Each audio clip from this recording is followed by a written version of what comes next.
Hello, and welcome to Applicata Biblia. Like I got my notes. My name is Mark. Thank you for stopping by. We are continuing in the series Faith, and we're going to just talk a little bit about faith again. So we're going to talk about two kings. I call this a tale of two kings. And in your scriptures, in 1 Samuel chapter 9, we see Israel gets his first king, and his name is Saul. He's a really good king to begin with. He starts really well, and he's counted among the prophets. He's doing all these really good things. He's kind of strange in some ways. You have to read it to understand what I'm talking about. He starts off well, but soon he starts to ignore God, and he starts to listen to the people. He wants to please the people instead of wanting to please God.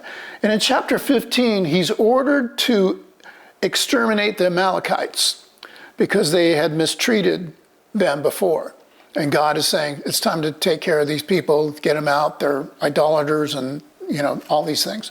So his instructions are you don't take anything, you don't harbor any loot or anything, which was common in those days, and you exterminate the people.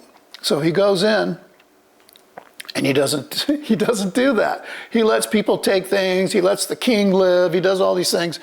And in verse 19, Samuel confronts Saul over disobeying God. And in verse 20, Saul says, I did obey.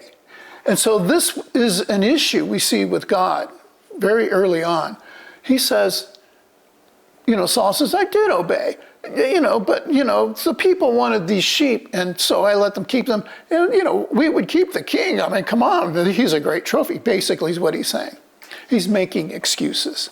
And in 23, he's told by Samuel, because you sinned, God rejects your kingdom. You will no longer be king. And at that point he goes, okay, I did sin.